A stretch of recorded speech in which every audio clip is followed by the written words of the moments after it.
اللہ اکبر۔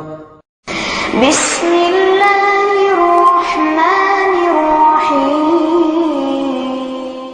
شهر رمضان الذي أنزل فيه القرآن هدى للناس وبينات من الهدى والفرقان۔ السلام علیکم ورحمۃ اللہ وبرکاتہ۔ اعوذ باللہ من الشیطان الرجیم، بسم اللہ الرحمن الرحیم۔ قال فما خطبكم ایھا المرسلون قالوا انا ارسلنا الى قوم مجرمین لنرسل علیہم حجارة من طین مسومة عند ربک للمسرفین فاخرجنا من كان فیہا من المؤمنین فما وجدنا فیہا غیر بیت من المسلمین۔ حضرت ابراہیم علیہ السلام نے فرمایا کہ اللہ کے بھیجے ہوئے فرشتوں، تمہارا مقصد کیا ہے؟ فرشتوں نے جواب دیا کہ ہم گنہگار قوم کی طرف بھیجے گئے ہیں تاکہ ہم ان پر مٹی کے کنکر برسائیں، مسومۃ عند ربک، جو تمہارے رب کی طرف سے نشان زدہ ہیں ان حد سے گزر جانے والوں کے لیے۔ فاخرجنا من کان فیہا من المؤمنین، جتنے ایمان والے تھے ہم نے انہیں وہاں سے نکال لیا۔ فما وجدنا فیہا غیر بیت من المسلمین، ہم نے وہاں مسلمانوں کا صرف ایک ہی گھر پایا۔ سورہ زاریات ہے جس کی آیت 30 سے لے کر 36 تک کی آیت تلاوت کی گئی، ترجمہ کیا گیا۔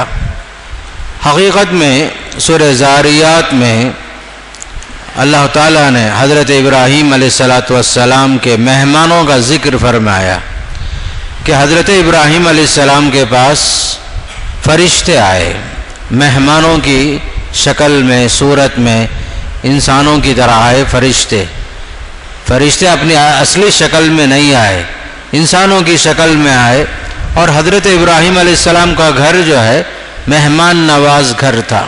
ہمیشہ آپ کے گھر میں مہمان آتے تھے، جاتے تھے، اور آپ کے گھر میں کچھ نہ کچھ ہمیشہ رہتا تھا مہمانوں کو کھلانے کے لیے، پلانے کے لیے۔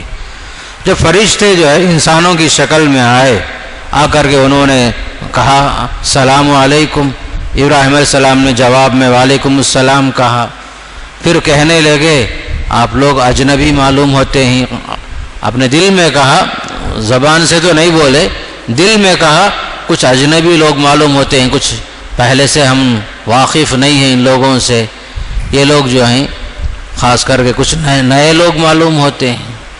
تو حضرت ابراہیم علیہ السلام نے فوراً کیا کیا، چپ چاپ جلدی گئے، گھر والوں کی طرف گئے، جا کر کے ایک فربا بچڑے کا گوشت لے کر آئے، ان کے پاس سامنے پیش کر دیا اور فرمایا الا تاکلون، آپ لوگ کیوں نہیں کھا رہے ہیں؟ اب یہاں دیکھیے حضرت ابراہیم علیہ السلام کی شرافت، مہمان نوازی، کہ آئے ہیں اجنبی لوگ، کوئی تفصیل ان سے نہیں پوچھے کون ہیں، کدھر ہیں، کیا ہیں۔ آپ کے گھر میں مہمان آتے جاتے تھے، تو آپ نے فوراً کیا کیا کہ باہر سے لوگ آئے ہیں، بھوکے رہیں گے، تو فوراً کھانے کا انتظام کر دیے ابراہیم علیہ السلام، اور وہ بھی گھر میں جو اچھی سے اچھی چیز تھی، بچڑے کا گوشت لے کر آئے، کھلائے پلائے، کھلانے کی کوشش کیے۔ تو دیکھا فرشتے جو ہیں خاموش بیٹھے ہیں، کسی کا ہاتھ آگے نہیں بڑھ رہا ہے، تو حضرت ابراہیم علیہ السلام نے ادباً کہا کھاؤ بولنے کے بجائے آپ لوگ کیوں نہیں کھا رہے ہیں؟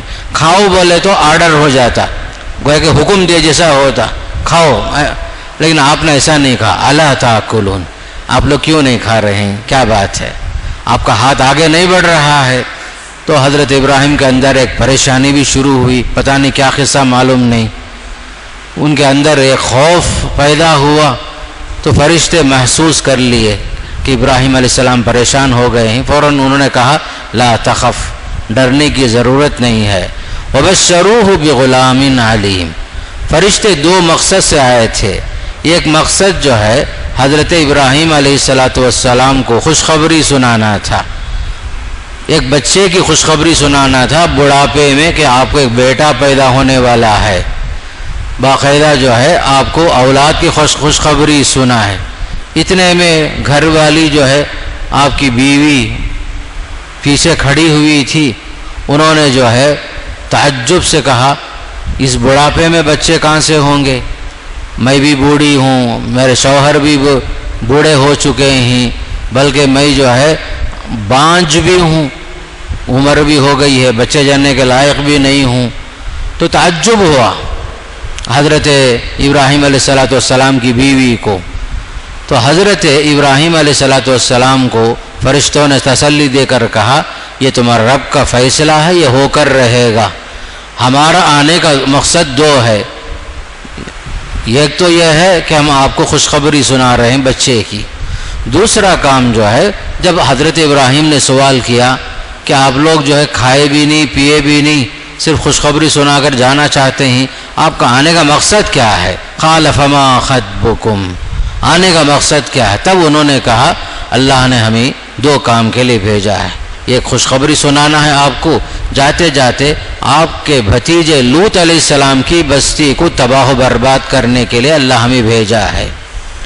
لوط علیہ السلام کی قوم جو ہے حد سے زیادہ بے حیائی کے کام میں ملوث تھی، مرد حضرات اپنے خواہشات مردوں سے پوری کرتے تھے، اتأتون الفاحشہ ما سبقکم بہا من احد من العالمین، بار بار ایک فرماتے تھے، لوط علیہ السلام منع کرتے تھے کہ مردوں سے خواہش پوری مت کرو، اللہ تعالیٰ تمہارے واسطے لڑکیاں پیدا کیا ہے، عورتیں پیدا کیا ہے، یہ لواطت کا عمل بہت برا عمل ہے، گندا عمل ہے، تم جائز طریقے سے اللہ کے بندیوں سے شادی کرو اور ان سے خواہش پوری کرو۔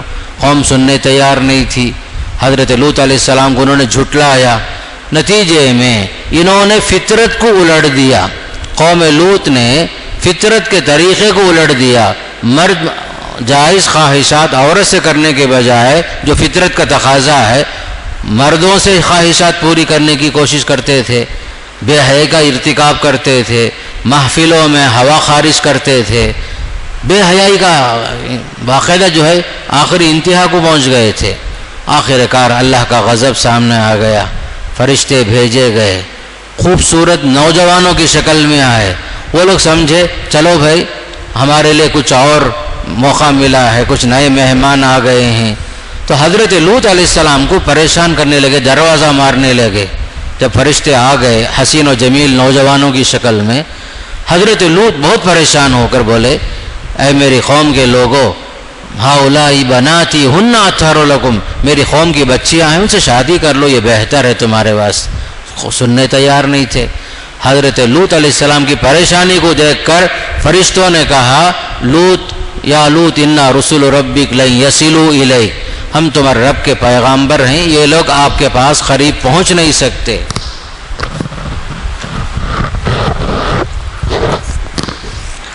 یہ لوگ آپ کے پاس پہنچ نہیں سکتے، آپ بے خوف رہیے، پریشان ہونے کی ضرورت نہیں ہے، تسلی دے دیے اور کہہ دیا آپ اپنے گھر والوں کو لے کر بستی خالی کر دیجئے، رات رات نکل جائیے، جو ایمان والے ہیں وہ لوگ آپ کے ساتھ چلیں گے سوائے آپ کی بیوی کے، آپ کی بیوی کے علاوہ سب جو ہے آپ کے گھر میں جو بھی ایمان والے ہیں، آپ پر ایمان جو لوگ لائے ہیں سب کو لے کر رات رات نکل جاؤ، اللہ کا عذاب آنے والا ہے۔ الغرض ایسا ہی ہوا، فرشتے جو ہے باقاعدہ نشان زدہ پتھروں کے ساتھ آئے، مفسرین لکھتے ہیں ہر پتھر پر نام لکھا ہوا تھا کس کی تباہی کس پتھر پر ہے، مسومۃ عند ربک، اللہ کا عذاب ایسے آیا باقاعدہ جو ہے پتھروں کی بارش ہوئی اس قوم پر، ہر پتھر جس کے نام پر نام زدہ پتھر تھا وہ برابر اسے پہنچتا تھا، وہ تہس نہس ہوا، تباہ و برباد ہوا۔ اتنا ہی نہیں، چونکہ اس قوم نے فطرت کو الٹ دیا، اللہ نے پوری بستی کو نیچے سے اوپر اٹھا کر کے الٹ دیا اس بستی کو۔ امطرنا علیہم حجارۃ من سجیل، نیچے سے اوپر اٹھائے گئے، فجعلنا عالیہا سافلہا وامطرنا علیہم حجارۃ من سجیل، بستی پوری بستی نیچے سے اوپر اٹھا کر کے اللہ نے تباہ و برباد کر دیا۔ اسی لیے ہمارے علماء کا فتویٰ بھی یہی ہے، جو بھی شخص اس طرح کی حرکت کرتا ہے، اغلام بازی کرتا ہے، لڑکوں سے خواہش پوری کرنا چاہتا ہے، مرد سے خواہش پوری کرنا چاہتا ہے، اس کی سزا یہ ہے قوم لوط کی طرح شہر کے اونچے عمارت میں لے جا کر اوپر سے اسے نیچے پھینک دو۔ علماء کا یہاں تک فتویٰ ہے کہ جو لوگ اس طرح کی حرکت کرتے ہیں، بعض لوگ ہوتے ہیں معاشرے کے اندر، بلکہ بعض ممالک میں اسے قانونی طور پر تحفظ دیا گیا، بے حیائی کا عالم دیکھو، بعض ممالک میں اس عمل کو تحفظ دے کر، قانونی شکل دے کر، چاہے تو مرد مرد سے شادی کر لے، عورت عورت سے شادی کر لے، بے حیائی کا عالم ایسا بھی ہے، جبکہ شریعت کی نظر میں انتہائی سنگین جرم ہے یہ چیز۔ حدیث میں بھی آتا ہے اقتل الفاعل والمفعول، فاعل اور مفعول دونوں کو قتل ہی کر دو فرمایا، یہ حرکت کرنے والا دونوں کو سزا کے طور پر ختم ہی کر دو فرماؤں، حدیث میں آتا ہے۔ الغرض یہ قوم تباہ و برباد ہوئی، اس کا ذکر ہے سورہ زاریات میں۔ تو اللہ نے فرمایا کہ یہاں جو ہے صرف ایک گھر ہی تھا مسلمانوں کا، مطلب یہ کہ ایمان لانے والوں کی تعداد بہت کم تھی، باقی لوگ تباہ و برباد کر دیے گئے۔ پھر اس سورت کے آخر میں اللہ تعالیٰ نے انسانوں کی مقصد تخلیق کی طرف اشارہ کیا، اللہ نے ہمیں کیوں بنایا، وما خلقت الجن والانس الا لیعبدون کے ذریعے سے فرمایا کہ ہر آدمی کو یہ جاننا ہے اللہ مجھے کیوں بنایا، انسانوں کو جنات کو پیدا کرنے کا مقصد کیا ہے، اللہ کی بندگی، اللہ کی بندگی کے لیے اللہ ہم سب کو بنایا، اور انسان کو بنانے کے بعد ہر چیز انسان کے فائدے کے لیے اللہ نے کائنات میں ہر چیز بنا دیا۔ وَسَخَّرَ لَكُم مَّا فِي السَّمَاوَاتِ وَمَا فِي الْأَرْضِ جَمِيعًا مِّنْهُ، دنیا کی ہر چیز انسان کے لیے، اور انسان کس لیے بنایا گیا، اللہ کی بندگی کے لیے، اس کی اطاعت کے لیے، اس کی فرما برداری کے لیے، اس کے لیے قیام کرنا، اس کے لیے رکوع، اس کے لیے سجدہ، اس کے لیے نظر و نیاز، اس کے لیے زندگی اور موت کا ہر فیصلہ اللہ کے لیے کر دینا۔ مقصد تخلیق واضح ہے کہ ہم سب جو ہے ایسا نہیں پیدا ہوئے 4 دن رہیں گے پھر اس کے بعد دنیا میں سے چلے جائیں گے، ایسا نہیں ہے۔ حیوانوں کا مقصد کچھ اور ہے، انسانوں کا مقصد کچھ اور ہے۔ حیوان ہمارے لیے بنائے گئے، بعض حیوان انسان گوشت کے طور پر استعمال کرتا ہے، بعض حیوانوں کا دودھ استعمال کرتا ہے، بعض حیوانوں کے چمڑے استعمال کرتا ہے، وہ انسانوں کے لیے بنائے گئے، انسانوں کے فائدے کے لیے۔ لیکن حضرت انسان اور جنات کے پیدا کرنے کا مقصد کیا ہے، صرف اللہ کی بندگی۔ سورہ فاتحہ میں ہم کیا پڑھتے ہیں، ایاک نعبد و ایاک نستعین، اے اللہ ہم تیری ہی بندگی کرتے ہیں، تجھ سے ہی مدد چاہتے ہیں۔ ہر مسلمان سورہ فاتحہ میں اقرار کرتا ہے میں تیرے علاوہ کسی کی بندگی نہیں کروں گا، میں تیرے علاوہ کسی سے مدد نہیں چاہوں گا۔ سورہ فاتحہ جو ہے ایک اقرار نامہ ہے، ایک عہد نامہ ہے، بندے کا ایک وعدہ ہے، اور یہ سورہ فاتحہ پورے قرآن کی تفسیر بلکہ خلاصہ ہے وہ۔ تو الغرض ہماری زندگی کا مقصد یہی ہے کہ ہم اللہ کو خوش کریں، اللہ تعالیٰ کی اللہ کے لیے ہر عبادت کو خالص کر دیں۔ ایک اور ایک چیز یاد رکھو، لوگ کیا سمجھتے ہیں، عبادت بولے تو نماز، عبادت کرو بولے تو کیا سمجھ جاتے ہیں لوگ، گویا کہ نماز پڑھنا ہی عبادت سمجھتے ہیں۔ عبادت جو ہے ہر وہ فعل، ہر وہ قول جس سے اللہ خوش ہو، جس سے اللہ راضی ہو جائے، جو اللہ نے فرمایا، جو رسول نے فرمایا، جس کے پیچھے اللہ کی رضامندی مقصود ہے، اس کا ہر فعل کا نام عبادت ہے۔ عبادت کا مطلب کیا، ہر وہ قول یا فعل جس سے اللہ راضی ہو جائے، چاہے وہ فعل ظاہر ہو، چاہے وہ فعل باطن ہو، چاہے ظاہر میں نظر آئے، چاہے جو ہے نظر نہ آئے، چھپا ہوا ہو، لیکن جس کا مقصد کیا، اللہ کو خوش کرنا، اللہ کی رضامندی پانا، جس سے اللہ خوش ہو جائے، جو اللہ کے حکم کے مطابق، اللہ کے رسول کے حکم کے مطابق ہو۔ ہر کام عبادت ہی عبادت، اس میں نماز بھی عبادت، روزہ بھی عبادت، زکوٰۃ بھی عبادت، حج بھی عبادت، یہاں تک کہ تجارت بھی عبادت۔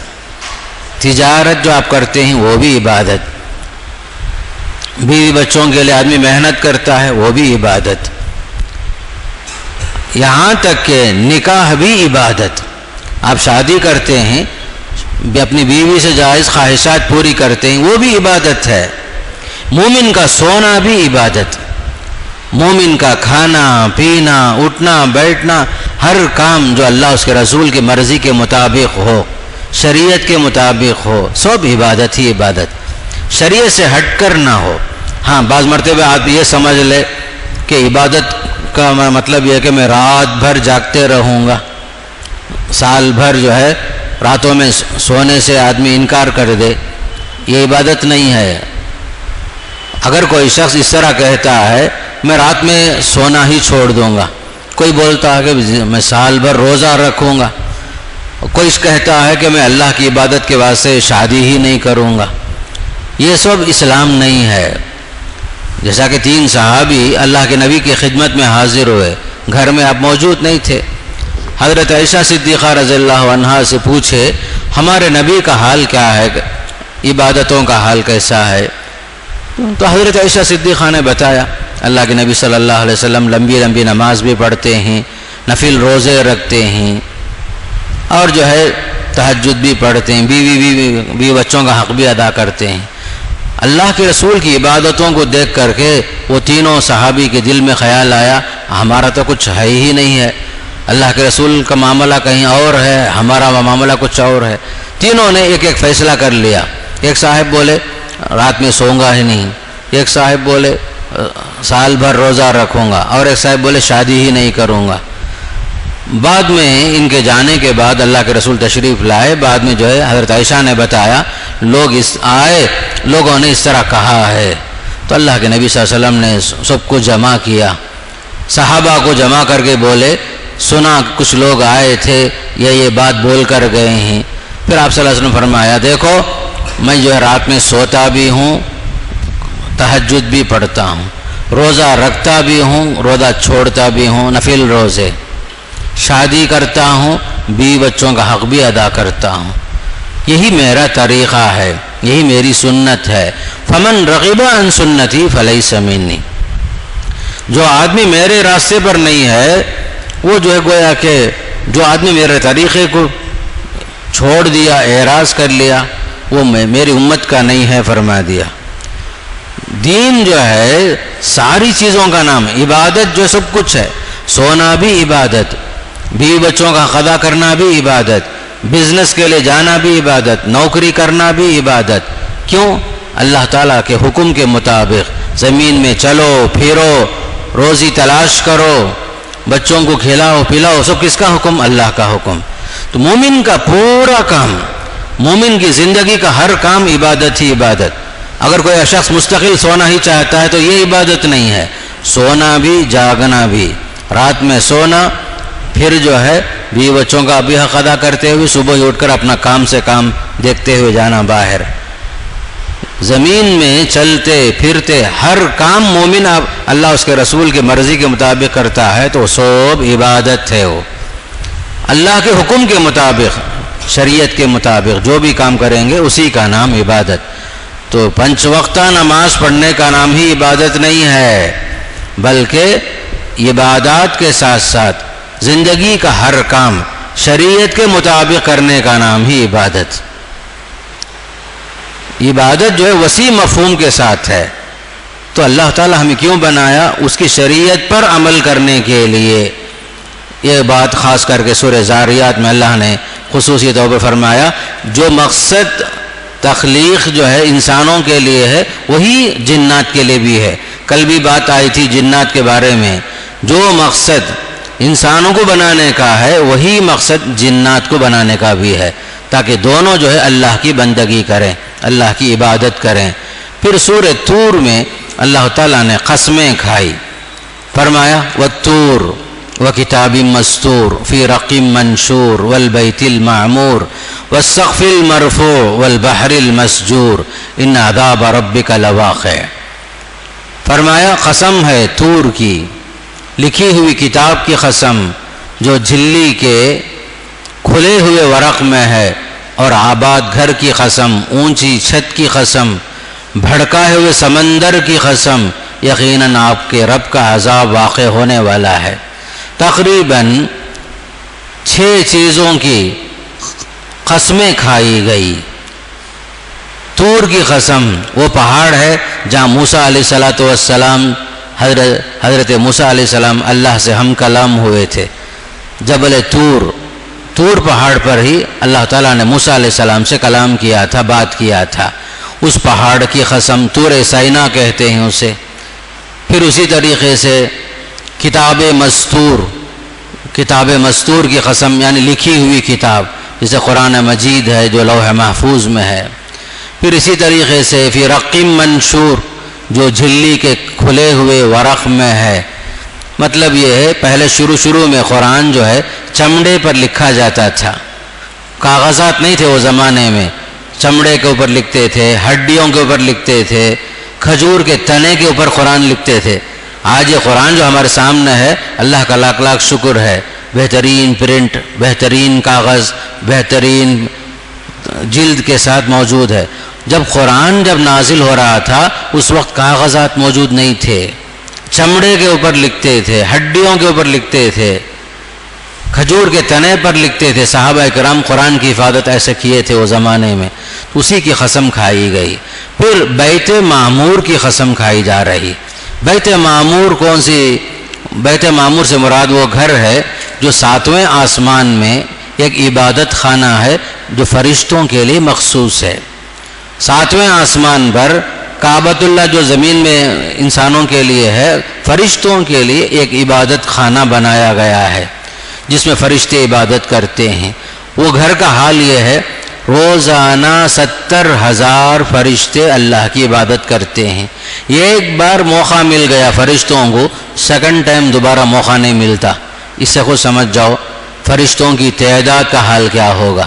بیت معمور میں 70,000 فرشتے عبادت کر رہے ہیں، ایک بار چانس ملا تو دوبارہ چانس نہیں ملتا۔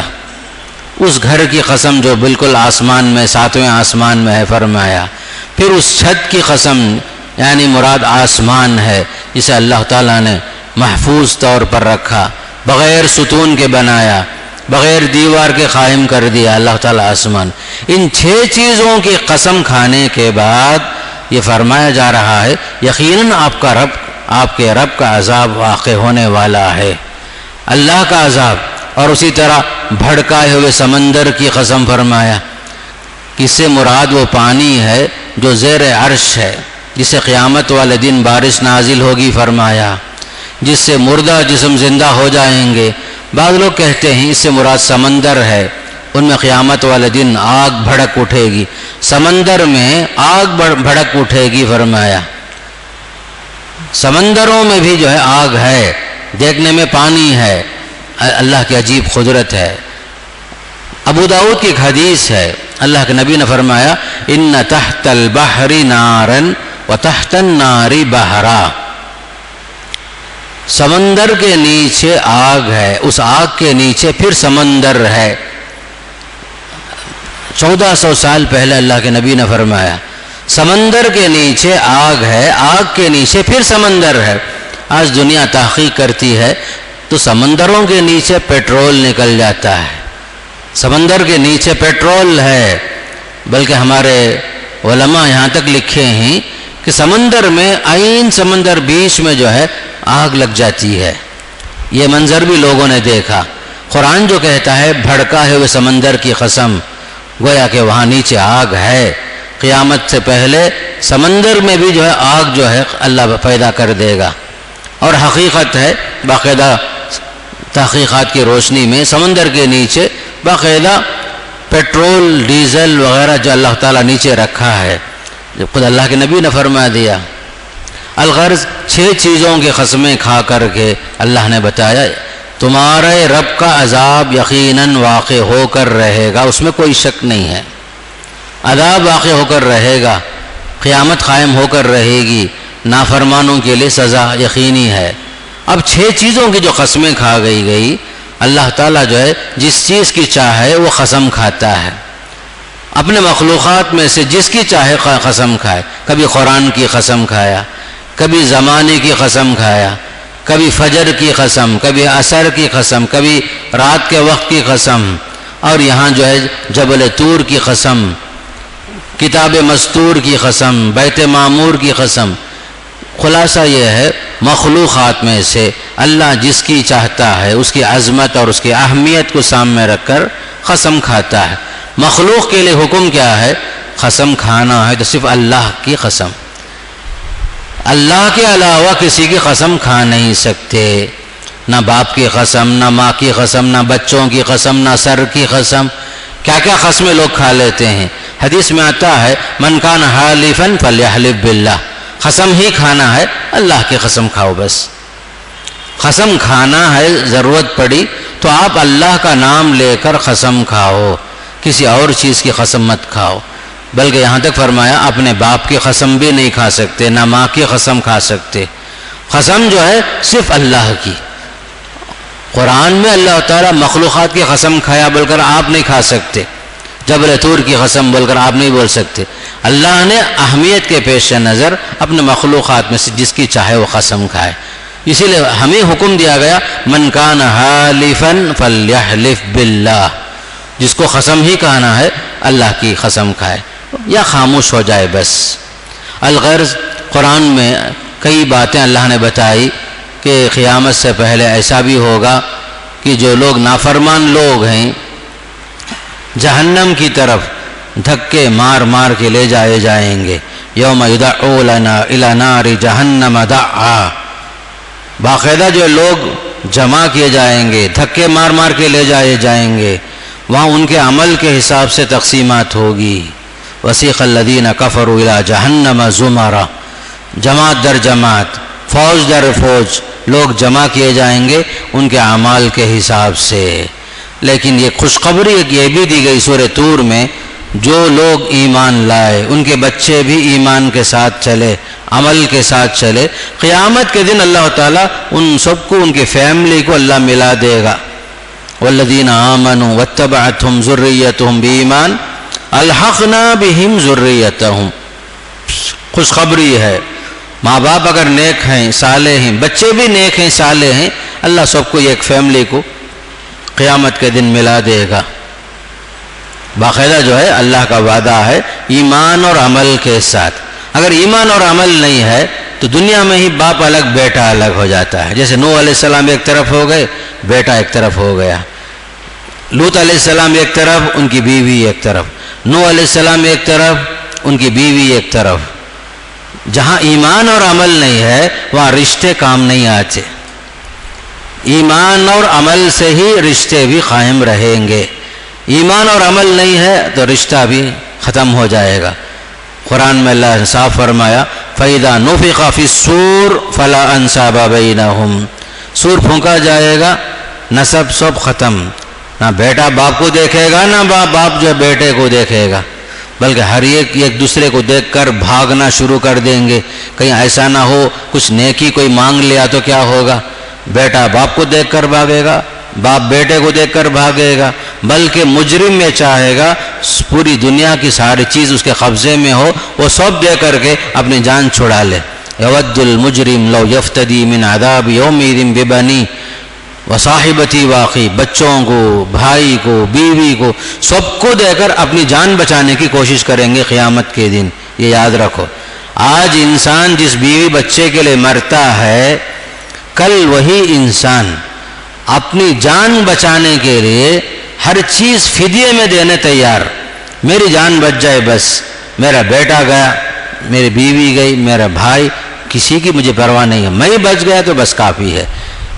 اللہ یہ کہ ایمان اور عمل ہے، سب ایک ساتھ فیملی جو ہے جنت میں ملیں گے، اللہ کا وعدہ ہے، خاص کر سورہ طور میں۔ پھر اسی طریقے سے سورہ نجم ایک مکی صورت ہے، اللہ کے نبی صلی اللہ علیہ وسلم پر یہ صورت جو نازل ہوئی تھی، آپ نے کفار کے مجمع میں کفار کے سامنے تلاوت کی۔ تلاوت کے بعد اس صورت میں ایک سجدہ ہے، ایک آیت ہے سجدے سے متعلق، تو آپ نے سجدہ کیا، آپ کے پیچھے جتنے لوگ تھے سب نے سجدہ کیا، مشرکین نے بھی سجدہ کیا سوائے امیہ ابن خلف کے، اس نے اپنی مٹھی میں مٹی لے کر کے اس پر ایسے سجدہ کر لیا. بس سب لوگ سجدہ کر رہے ہیں، لیکن یہ بدبخت امیہ ابن خلف نے کیا کیا، پیشانی کو زمین پر لگانے کے بجائے ذرا مٹی اٹھایا مٹھی میں، بس پیشانی میں لگا لیا. چنانچہ یہ کفر کی حالت میں ہی مارا گیا. جتنا غرور تھا اسے، اللہ نے اسے تباہ و برباد کر دیا کفر کی حالت میں. بعض حدیث میں عتبہ بن ربیعہ کا نام بھی آتا ہے.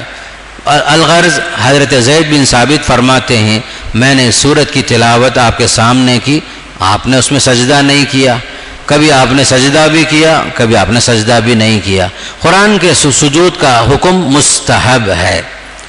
اللہ کے نبی صلی اللہ علیہ وسلم خود ایک مرتبہ سجدہ کر رہے ہیں، بعض مرتبہ صحابہ آپ کے سامنے تلاوت کر رہے ہیں، آپ نے سجدہ نہیں کیا.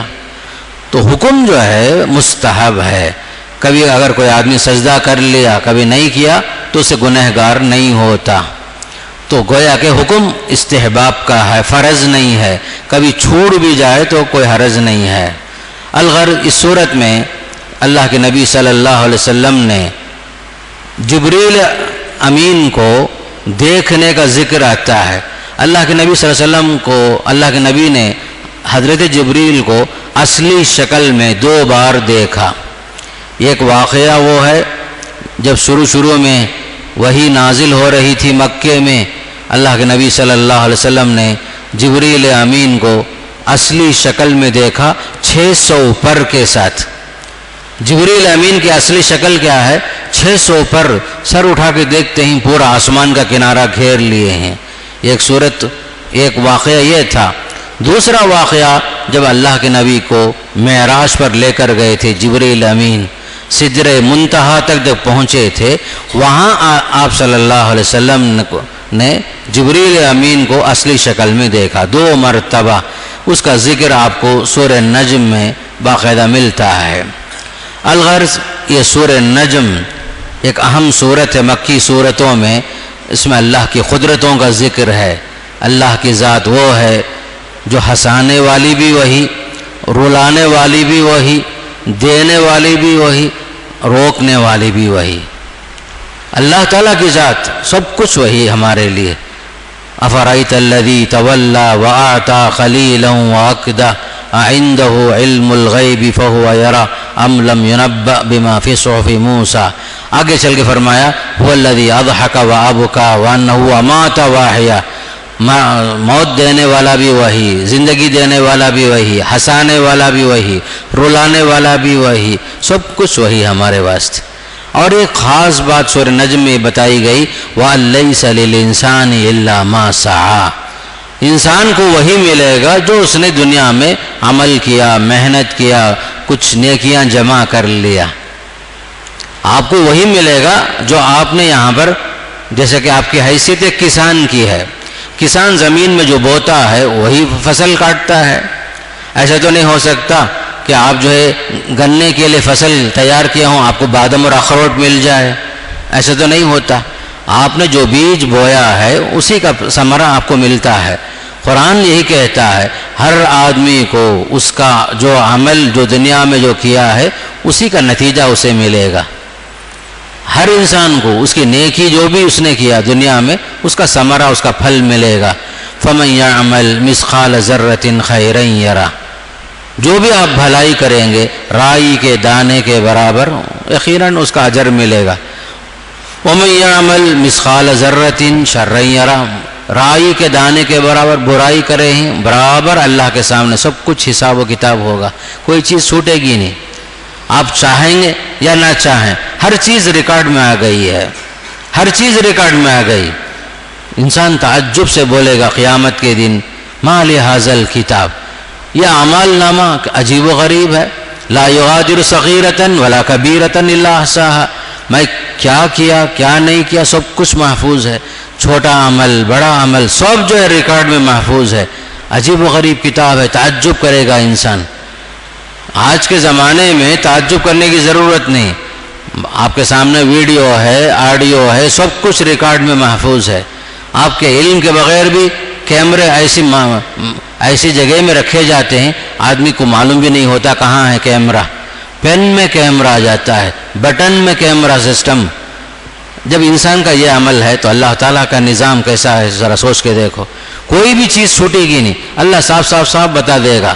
عمل نامے میں سب لکھا ہوا ہے, تم نے فلاں دن یہ کیا یہ کیا یہ کیا یہ کیا, سب برابر. جو نیکی ہے وہ بھی حساب میں, جو برائی ہے وہ بھی حساب میں. اسی لیے فرمایا وَأَن لَيْسَ لِلْإِنسَانِ إِلَّا مَا سَعَىٰ وَأَنَّ سَعْيَهُ سَوْفَ يُرَىٰ ثُمَّ يُجْزَاهُ الْجَزَاءَ الْأَوْفَىٰ. اس کی محنت یقیناً اس کے سامنے آئے گی اور اسے پورا پورا بدلہ بھی ملے گا. اور ایک آیت میں یہ بھی بتایا وَلَا تَزِرُ وَازِرَةٌ وِزْرَ أُخْرَىٰ. ہر انسان کا جو بوجھ ہے, گناہ ہے, خود اس کے سر پر ہی ہے. ایسا تو ہو نہیں سکتا کہ آپ کی برائی کا بوجھ میرے سر پر پڑے یا میرے گناہ کا بوجھ آپ کے سر پر پڑے, ایسا نہیں ہوتا. ہر انسان جو برائی کیا ہے اس کا بوجھ اس کے سر پر یقیناً پڑے گا. دوسروں کے بوجھ کا اس وقت وہ مسئول ہوگا, ذمہ دار ہوگا جب اس نے دوسروں کے لیے برائی کا سبب بنا ہے. ایک ہے گمراہ ہونا, گمراہ ہوا آدمی اس کا بوجھ اس کے سر پر. ایک ہے گمراہ کرنا, کسی کو تباہ کرنا, کسی کو غلط راستے پہ لے کے چلنا, اس کو اضلال کہتے ہیں. باقاعدہ سورہ عنکبوت میں اللہ نے فرمایا وَلَيَحْمِلُنَّ أَثْقَالَهُمْ وَأَثْقَالًا مَّعَ أَثْقَالِهِمْ. آپ نے جو گناہ کیا اور دوسروں کے لیے جو گڑھا کھودے تھے, دوسروں کے لیے برائی کا راستہ اپنائے تھے, راستہ کو بتا دیے تھے آپ دوسروں کے لیے, جب تک لوگ اس برائی پر چلتے رہیں گے اس گناہ کا اثر آپ کے سر پر پڑے گا. یا آپ نے کسی کے لیے نیکی کا راستہ بتایا, جب تک لوگ نیکی پر چلتے رہیں گے وہ نیکی آپ کے لیے بھی اللہ یقیناً اسے فرشتے لکھتے رہیں گے. تو دو چیزیں الگ الگ ہیں. ایک ہے میرا گناہ آپ کے سر پر نہیں, آپ کا گناہ میرے سر پر نہیں. لیکن ایک صورت وہ ہوگی جب میں کسی کی برائی کے لیے, کسی کے گمراہی کے لیے ذریعہ بنا, تب جو ہے وہ گناہ, اس کا اثر جس نے ایجاد کیا اس کے سر پر آئے گا. آسان مثال دیتا ہوں. سب سے پہلے زمین میں قتل کرنے والا قابیل تھا. اس سے پہلے کسی نے کسی کو قتل نہیں کیا. قابیل نے اپنے بھائی حابیل کو مار دیا. بابا آدم کے دو بیٹے تھے قابیل حابیل. حدیث میں آتا ہے جب تک قیامت تک جتنے لوگ ناحق قتل کیے جاتے رہیں گے ان سب کے قتل کا گناہ جو ہے ایک ایک حصہ اس کے سر پر جائے گا قابیل پر. کیوں؟ اول من سن القتل, اس لیے کہ اس نے سب سے پہلے قتل کو ایجاد کر دیا. آئندہ جتنے بھی لوگ قتل کیے جائیں گے, قتل کریں گے, قاتل کو تو اپنی جگہ پر ہے ہی گناہ سزا, لیکن جس نے سب سے پہلے ایجاد کیا یقیناً اسے بھی وہ گناہ پہنچتے رہے گا. ایسا ہی ہر برائی کا معاملہ. اسی لیے کہتا ہوں نیکی کرو, نیکی نہیں ہو تو کم سے کم برائی تو مت کرو. تمہاری وجہ سے کوئی اور آدمی اگر تباہ ہو رہا ہے, یاد رکھو تمہارے سر پر وہ گناہ لکھا جائے گا. پہلے ایسا تھا بعض مسلمان جو ہے کمائی کے نام سے, تجارت کے نام سے تھیٹر بناتے تھے. ابھی بھی بعض جگہوں میں مسلمان اونر ہیں تھیٹروں کے. جو آدمی مثال کے طور پر تھیٹر بنایا, جب تک وہ دنیا جب تک قائم ہے, جب تک لوگ اسے فلم دیکھتے رہیں گے, اگر وہ مر بھی گیا برابر سب کا گناہ اس کے سر پر چڑھتے رہے گا. اس لیے کہ اس نے برائی کو جو ہے جنم دیا. برائی کو جنم دینے والا, برائی کو ایجاد کرنے والا یقیناً اس کے مرنے کے بعد بھی یقیناً گناہ کا حقدار ہو جائے گا جب تک لوگ گناہ کرتے رہیں گے. مثال کے طور پر یہ مسجد ہے, مسجد حفیظیہ ہے, جس نے بنایا اللہ تعالیٰ اسے جنت نصیب فرمائے, آمین بولو. جب تک یہ لوگ اس میں نماز پڑھتے رہیں گے یقیناً ان کو ایک حصہ اس میں پہنچتے رہے گا. ہر نمازی کے نماز کا ثواب اس کے علاوہ جس نے مسجد بنائی, جو مسجد بنانے میں شریک ہوا, مسجد کو جو ہے خدمت کرتا رہا, اس کی وفات کے بعد بھی یہ ثواب جو ہے صدقہ جاریہ بن جاتے. یہ آسان مثال آپ کو سمجھانے کے لیے. تو قرآن یہ کہتا ہے یاد رکھو برائی کو ایجاد کرو گے وہ آپ کے لیے اور آپ کے بعد عمل کرنے والوں کے لیے بھی مصیبت ہی مصیبت آپ کے سر پر آئے گی. اچھا کام کرو گے جب تک آپ کریں گے آپ کے بعد بھی لوگ اچھا کام کرتے رہیں گے، اس کا ثواب آپ کو بھی یقیناً ملتے رہے گا فرما دیا۔ پھر اس کے بعد سورہ قمر ہے، یہ بھی ایک مکی صورت ہے، اس میں اللہ کے رسول صلی اللہ علیہ وسلم کا ایک زندہ معجزہ مشرکین نے مطالبہ کیا اللہ کے رسول صلی اللہ علیہ وسلم سے، ہم آپ پر ایمان لائیں گے، یہ کنڈیشن، یہ جو چاند آسمان پہ جو نظر آتا ہے اسے 2 ٹکڑا کر کے دکھاؤ۔ بولے کیسے کیسے مطالبے تھے، اللہ کے نبی صلی اللہ علیہ وسلم کو پریشان کرتے تھے یہ لوگ۔ اہل مکہ کے مطالبے پر اللہ کے حکم سے اللہ کے نبی صلی اللہ علیہ وسلم نے انگلی سے اشارہ کیا، چاند 2 حصے میں بٹ گیا۔ اسی کے طرف اشارہ ہے اقتربت الساعۃ وانشق القمر، قیامت قریب آ گئی، چاند پھٹ گیا۔ جنہیں اللہ کے رسول صلی اللہ علیہ وسلم جو ہے اپنے اشارے سے، اللہ کے حکم سے جب آپ نے اشارہ کیا تو 2 ٹکڑے ہو گئے، یہاں تک کہ لوگوں نے مکے میں ہیرا پہاڑ کو اس کے درمیان دیکھا، یعنی اس کا ایک ٹکڑا پہاڑ کے اس طرف اور ایک ٹکڑا جو ہے پہاڑ کے اس طرف لوگوں نے دیکھا۔ بخاری میں یہ روایت موجود ہے۔ تو اللہ کے رسول صلی اللہ علیہ وسلم کی زندگی میں بہت بڑا معجزہ یہ بھی ایک ہے۔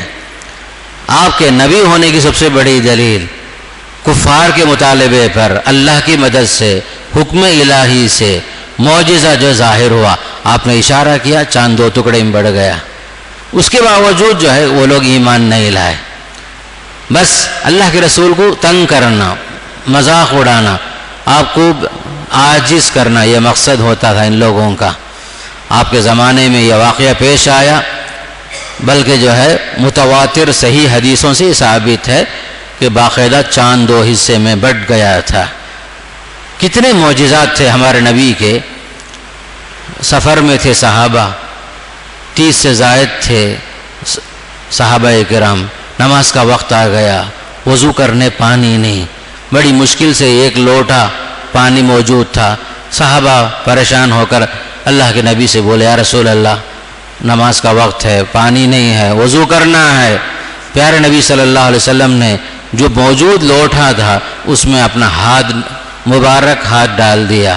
حدیث میں آتا ہے اللہ کے نبی کے انگلیوں کے بیچ سے پانی فوارے کی طرح نکلنے لگا، فوارے کی طرح، جس طرح نل میں پانی آتا ہے نا، سب نے جو ہے وضو کر لیا۔ جن کو پینے کی ضرورت تھی وہ لوگ پی کر سیراب ہو گئے۔ بعض مرتبہ 1 لوٹا دودھ رہتا تھا، صحابہ کی ایک بڑی تعداد رہتی تھی، سب بھوکے لوگ، سب جو فقر و فاقہ تھا، اللہ کے نبی صلی اللہ علیہ وسلم دائیں جانب سے صحابہ کو دیتے تھے پینے کے لیے، سب پیتے تھے، یہاں سے وہاں تک سب سیراب ہو جاتے تھے، پھر بھی جو ہے دودھ باقی کے باقی رہتا تھا۔ معجزات بہت ہیں پیارا نبی صلی اللہ علیہ وسلم کے۔ قرآن خود ایک زندہ معجزہ ہے، قرآن خود قیامت تک باقی رہنے والا زندہ معجزہ ہے۔ لیکن افسوس کی بات، قرآن نازل ہو کر 1400 سال ہو گئے، لیکن آج تک امت محمدیہ نے نہ قرآن کو سمجھا، نہ قرآن کے مطالب سے آگاہ ہوئے، نہ قرآن کو دستور حیات بنائے، نہ اپنی زندگی کو قرآن کے مطابق ڈھالے۔ افسوس کی بات، بلکہ مسلمانوں کی ایک بڑی تعداد ایسی ہے سورہ فاتحہ کا معنی مطلب بھی نہیں معلوم، سورہ فاتحہ کا معنی مطلب نہیں معلوم۔ اللہ کی صفات پر مشتمل سورہ اخلاص ہے، قل هو اللہ احد اللہ الصمد، اس کا مطلب بھی نہیں معلوم۔ یہاں تک کہ جنازہ اگر آ گیا، نماز جنازہ کے طور طریقے کیا ہیں، کیا دعا پڑھنا، وہ بھی نہیں معلوم۔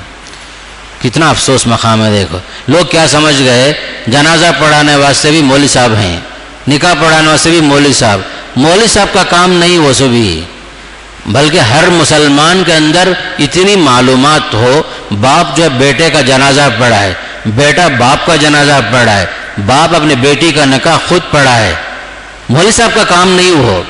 بدقسمتی سے لوگ جو ہے اسے ایک پیشہ بنا لیے، ورنہ جو ہے آپ ولی ہیں، ولی آپ ہیں بیٹی کے، آپ جو ہے ایجاب و قبول کرائیں گے، آپ نکاح پڑھائیں گے، بولیں گے میں اپنی بیٹی کا نکاح آپ سے کر رہا ہوں، یہی اصول ہے۔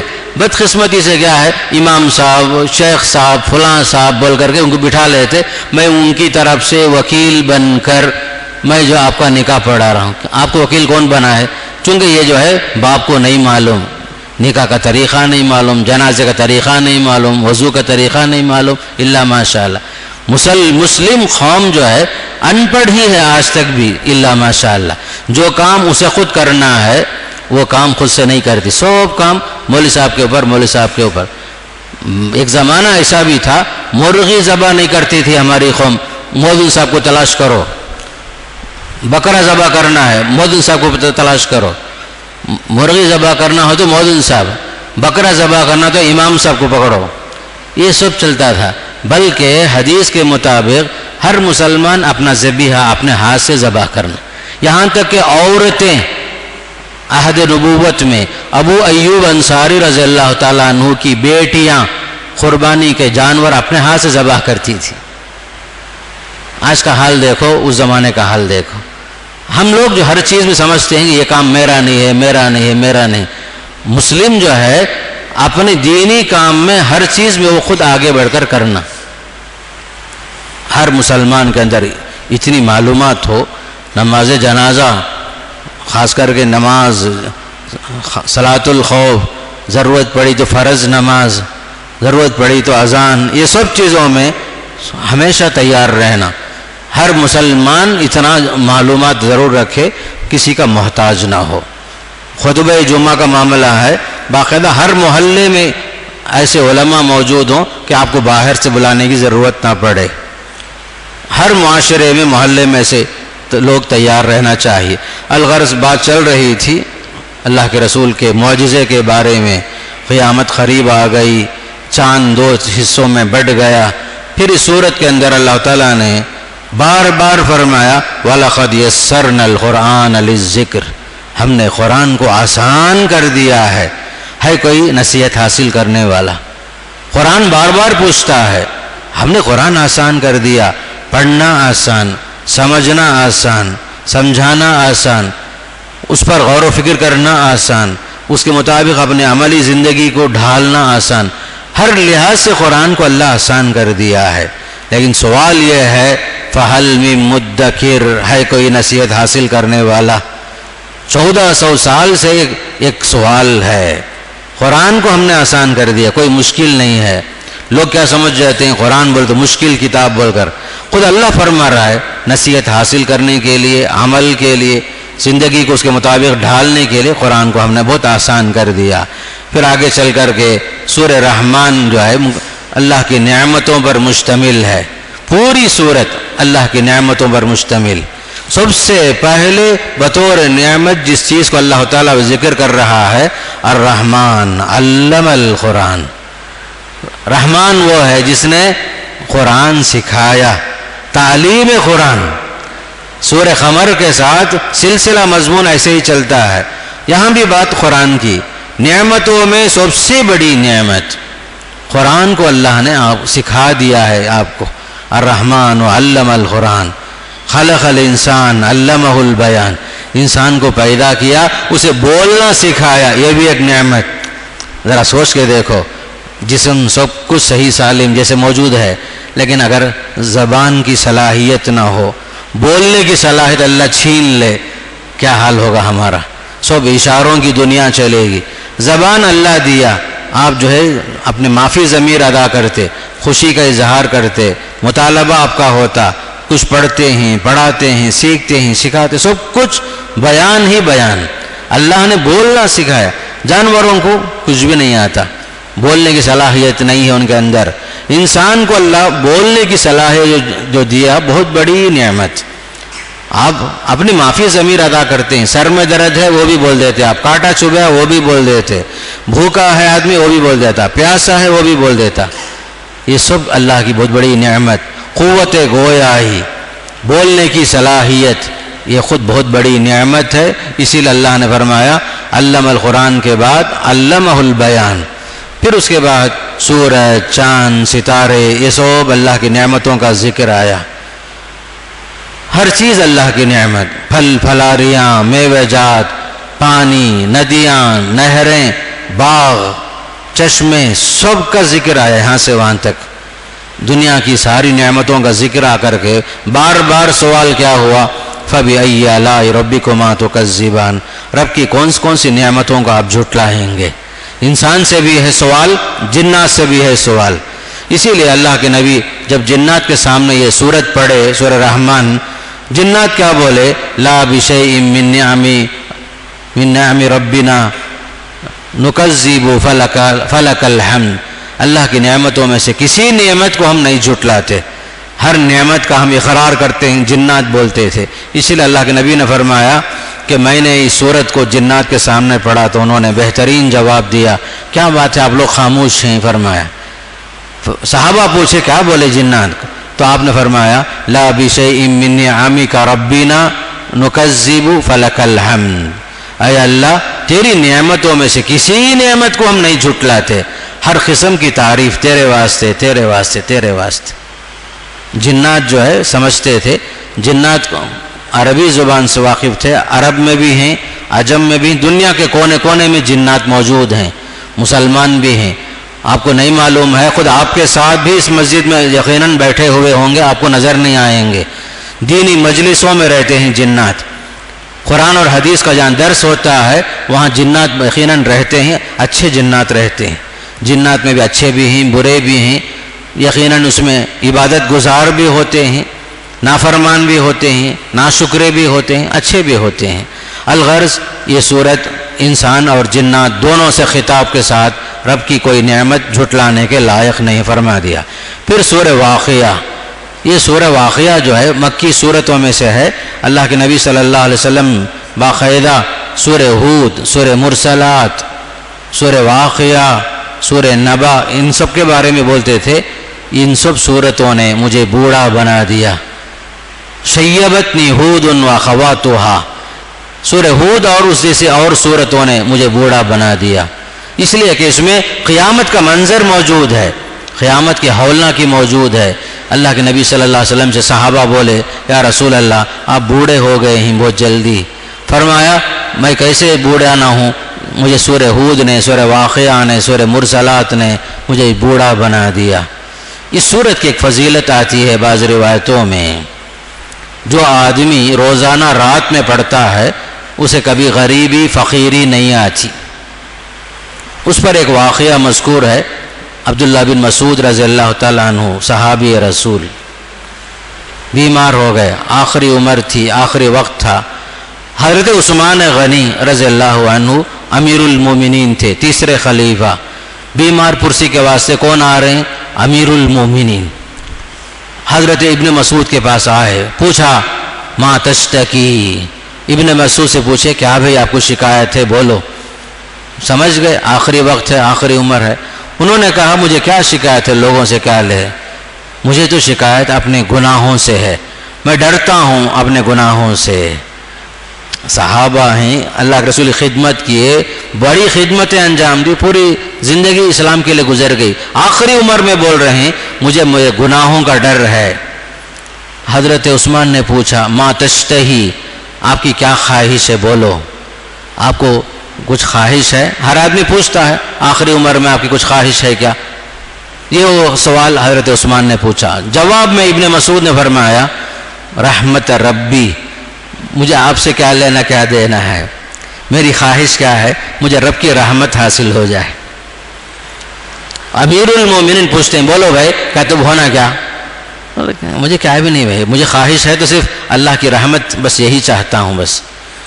پھر اس کے بعد پوچھے الا آمر لک بطبیب، آپ بیمار ہیں، اگر آپ کا اشارہ ہو عرب کے بہترین ڈاکٹر کو آپ کے علاج کے لیے میں مقرر کرتا ہوں، آپ کا علاج ہو جائے گا، بیمار ہیں آپ۔ اس کا جواب عبداللہ بن مسعود رضی اللہ تعالیٰ عنہ بولے الطبیب الذی امرضنی، آپ کون سے ڈاکٹر کی بات کر رہے ہیں، اسی ڈاکٹر نے مجھے بیمار بنا دیا۔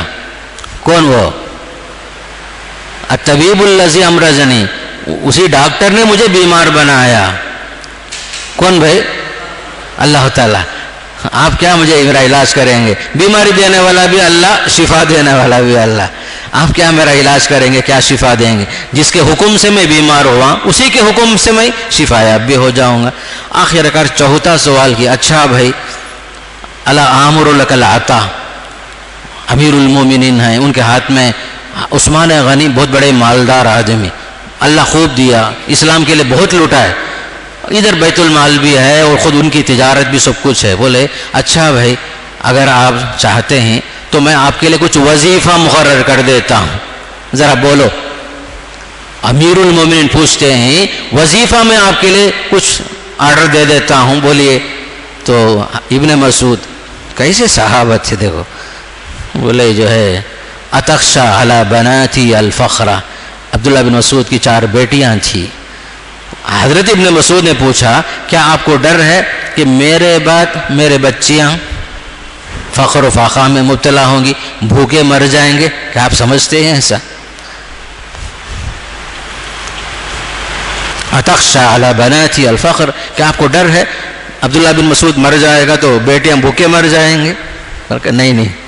پھر کہنے لگے کہ جو ہے معاملہ وہ نہیں ہے، میں نے اللہ کے رسول سے سنا ہے سورہ واقعہ جو آدمی روزانہ پڑھے گا اسے فخر و فخر نہیں ہوگا، میں نے اپنے بیٹیوں کو حکم دے دیا ہے کہ وہ روزانہ سورہ واقعہ پڑھیں، میں خود سنا ہوں اللہ کے رسول سے، جو شخص روزانہ رات میں سورہ واقعہ پڑھے گا کبھی فخر و فخر لائق نہیں ہوگا۔ فرمائے کتنی بڑی بات، کیا ایمان دیکھو، ادھر بھی جو ہے اللہ والے ادھر بھی اللہ والے، دنیا کے واسطے مرنے والے نہیں، ہر اعتبار سے پورا جو ہے للہیت ہی للہیت، پورا اللہ پر ہی اعتماد، اور ایک طرف اللہ کے نبی کے فرمان پر پورا یقین، اگر بھی جائیں تو بچے بھوکے نہیں رہیں گے۔ سورہ واقعہ الغرض اس طرح کی کئی روایتیں ملتی ہیں۔ عبداللہ بن مسعود رضی اللہ تعالیٰ عنہ کی وفات ہوئی لیکن کسی چیز کا انہوں نے خواہش نہیں کیا، نہ کچھ تحفہ پوچھے، نہ تحفہ قبول کیے، کچھ بھی نہیں۔ تو الغرض جو ہے ایمان اور یقین اس طرح ہونا چاہیے، جو صحابہ کا جو ایمان ہے وہ ایمان وہ یقین اگر میرے اندر آپ کے اندر آ جائے دنیا اور آخرت کامیاب ہماری۔ اسی لیے قرآن کہتا ہے فَإِنْ آمَنُوا بِمِثْلِ مَا آمَنْتُمْ بِهِ فَقَدِ اهْتَدَوْا، اگر یہ لوگ صحابہ کی طرح ایمان لے کر آ گئے کامیاب ہو جائیں گے۔ فَإِنْ آمَنُوا، اگر ایمان لائے، بِمِثْلِ مَا آمَنْتُمْ، تمہاری طرح اگر ایمان لے کر آئے، یقین ان کے اندر آ جائے، ہدایت یافتہ ہو جائیں گے۔ فرمایا پھر سورہ واقعہ کے اندر اللہ تعالیٰ نے لوگوں کی 3 تقسیم کر دیا، ایک کچھ لوگ صحابہ کے اندر بھی سابقون الاولون ہیں، مہاجرین ہیں، انصار ہیں، تابعین ہیں، تبع تابعین ہیں، پھر اس کے بعد اصحاب الیمین سیدھے ہاتھ والے، اصحاب الشمال ہیں، کچھ لوگ جو ہیں دائیں ہاتھ والے، کچھ لوگ بائیں ہاتھ والے۔ بائیں ہاتھ والے گناہ سمجھو کہ جہنم میں جانے والے، سیدھے ہاتھ والے جنتی لوگ ہیں۔ جنتیوں میں ٹاپ درجہ کس کا ہے؟ السابقون الاولون، جو مہاجرین ہیں، انصار ہیں، جو اللہ کے رسول کے بتائے ہوئے راستے پر چلے تھے، ان کا ذکر آتا ہے، ان کے لیے نعمتوں کا ذکر آتا ہے۔ اس صورت میں ایک بڑی اہم بات ہے، نعمتوں کا ذکر آیا ہے، اس میں وَفَاكِهَةٍ مِّمَّا يَتَخَيَّرُونَ وَلَحْمِ طَيْرٍ مِّمَّا يَشْتَهُونَ میں ایک نقطہ ایک بڑے عالم بیان کرتے ہیں کہ کھانے سے پہلے فروٹ کھانا چاہیے، صحت کے لیے بہت مفید ہے، کھانے سے پہلے فروٹ کھانا چاہیے۔ قرآن سے استدلال کر رہے ہیں، اسی صورت میں ہے وہ وَفَاكِهَةٍ مِّمَّا يَتَخَيَّرُونَ، جنتیوں کے لیے میوہ جات جو وہ پسند کریں گے وہ کھائیں گے۔ پھر اس کے بعد گوشت کا ذکر بعد میں آتا ہے، پرندوں کے گوشت کا ذکر فروٹ کے بعد آتا ہے۔ اسے استدلال کرتے ہیں آج کل میڈیکل سائنس کے حساب سے پہلے جو ہے فروٹ ہی کھانا چاہیے جیسے قرآن میں ہے، پھر اس کے بعد چاول ہو گوشت ہو بعد میں کھانا چاہیے۔ روزے میں بھی پہلی چیز کیا کھاؤ بولے اللہ کے رسول صلی اللہ علیہ وسلم؟ کھجور سے شروع کرو بولے، میٹھی چیز پہلے پہنچنا چاہیے، پھر اس کے بعد پانی جو بھی ہے وہ سب چیز۔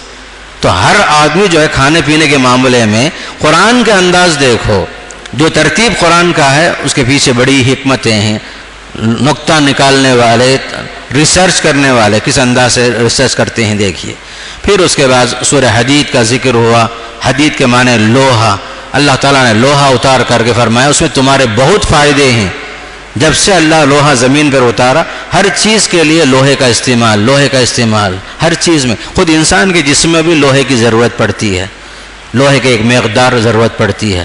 وَأَنزَلْنَا الْحَدِيدَ فِيهِ بَأْسٌ شَدِيدٌ وَمَنَافِعُ لِلنَّاسِ، لوگوں کا فائدہ بھی ہے اور جنگی حالات میں بھی، بلڈنگ بنانے کے لیے بھی، گھر بنانے کے لیے بھی، ہر چیز کے لیے اللہ تعالیٰ نے لوہے کو بطور نعمت پیدا بھی کیا اور ایک سورت کا نام خود الحدید رکھا۔ آخر میں سورہ مجادلہ ہے، سورہ مجادلہ شروع ہوتا ہے۔ سورہ مجادلہ کا مطلب یہ ہے حضرت خولہ بنت ثعلبہ، حضرت خولہ جو ہیں ایک صحابیہ ہیں جن کے شوہر نے ایک زمانے کے بعد، خاص کر کے جب وہ بوڑھی ہو گئی تھی، غصے میں آ کر کے بیوی کو بول دیے، طلاق دینا چاہ رہے تھے، انتی علیہ کا زہری امی، تو میری ماں کی طرح ہے۔ اس زمانے میں وہ طلاق شمار ہوتا تھا۔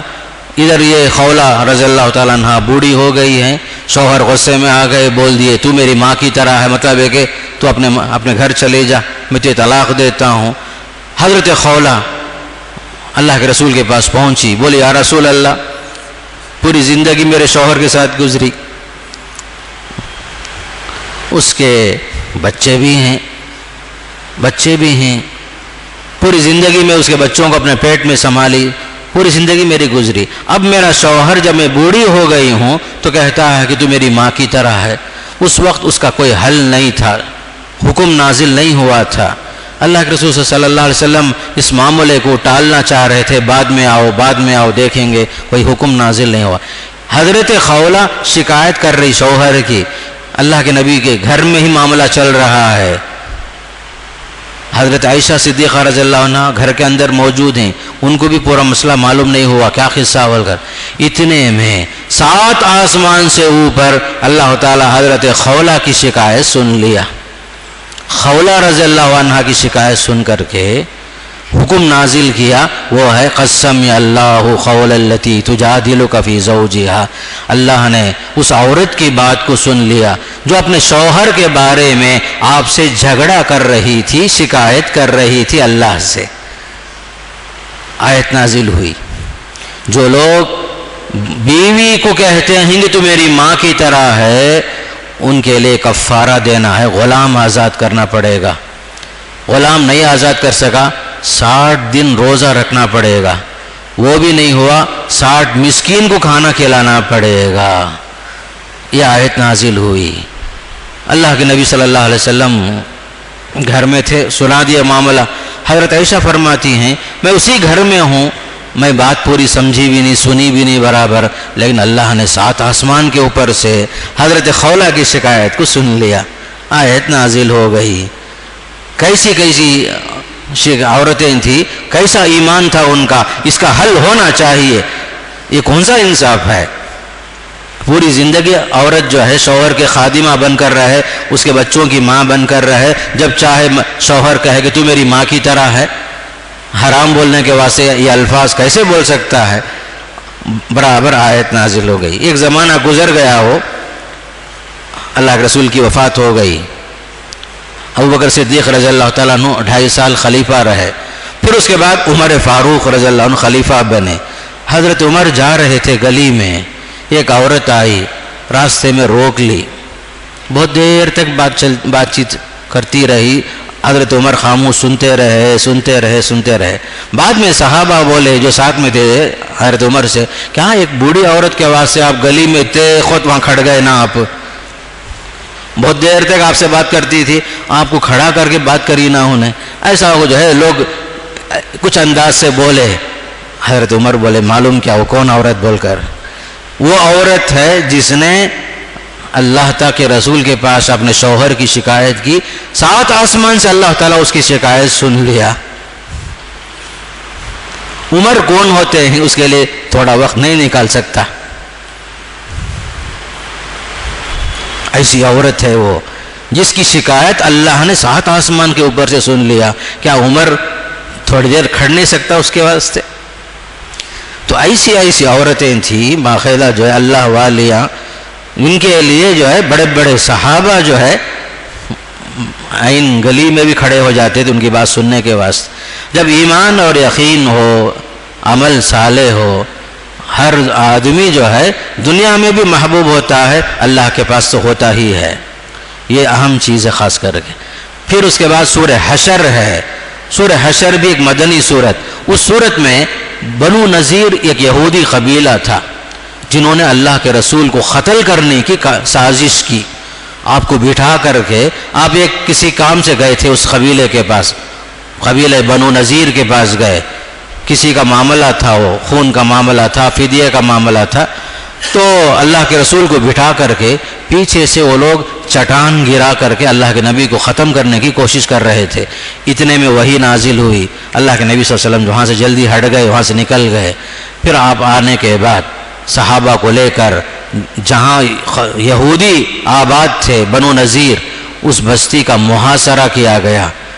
لڑائی کے لیے باقاعدہ انہیں جو تیار کر کے بلایا گیا، لیکن وہ لوگ آئے نہیں، قید میں ہی تھے، محاصرے میں تھے. آخر کار اس شرط کے ساتھ یہ لوگ اپنے ہاتھوں سے ہی اپنی جائیداد، اپنی کھیتی، اپنی دولت سب کو تباہ و برباد کرتے ہوئے مدینے سے باہر جانے پر اللہ کے نبی جو ہے ان کو باہر نکال دیے. سورہ حشر میں اسی کا ذکر ہے. یخربون بیوتہم بایدیہم وایدی المؤمنین. اللہ تعالیٰ نے ان کو ایسے مجبور کر کے باہر نکالا، یہودیوں کو ذلیل کر کے اپنے ہی ہاتھوں سے اپنے گھروں کو تباہ کر کے باہر نکل گئے وہ لوگ. مسلمانوں نے بھی ان کے گھروں کو آگ لگا دی. جو قوم نبی کے ساتھ غداری کرنا چاہتی تھی، قتل کرنا چاہتی تھی، اس کا انجام سورہ حشر میں موجود ہے. سورہ حشر جو ہے اسی پر مشتمل ہے.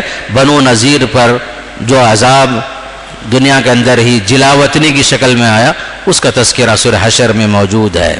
الغرض بات طویل ہوتی گئی، سورہ حشر تک بات ختم ہوئی. اب جو ہے خاص کر کے چونکہ تاخرات ہے، زیادہ سے زیادہ انفرادی عبادت کے لیے کوشش کرنا ہے. میں اللہ سے دعا کرتا ہوں اللہ تعالی ہم سب کو قرآن کے احکامات سننے کے ساتھ ساتھ جو ہے قرآن پر عمل کی توفیق نصیب فرمائے. قرآن جو ہے جو بھی ہم سنتے ہیں، احکامات، آداب جو بھی ہے، اللہ ہمیں توفیق نصیب فرمائے کہ ہم جو ہے قرآن پر عمل کریں. اللہ تعالی ہمیں قرآن پڑھنے، سننے، سمجھنے اور اس پر غور و فکر کرنے کی توفیق نصیب فرمائے. ہماری زندگی کو قرآن کے مطابق ڈھالنے کی توفیق نصیب فرمائے. اللہ ہمارے لیے قرآن کو حجت بنائے، دلیل بنائے، دنیا میں بھی آخرت میں بھی کامیابی کا ذریعہ بنائے. زندگی بھر ہمیشہ قرآن پڑھنے کے اللہ توفیق نصیب فرمائے. اللہ ہمارے بچوں کو حافظ قرآن بنائے. اللہ ہمارے گھروں میں ہمیشہ قرآن پڑھنے کی توفیق نصیب فرمائے. وصلی اللہ تعالی علی نبینا محمد والحمد للہ رب العالمین.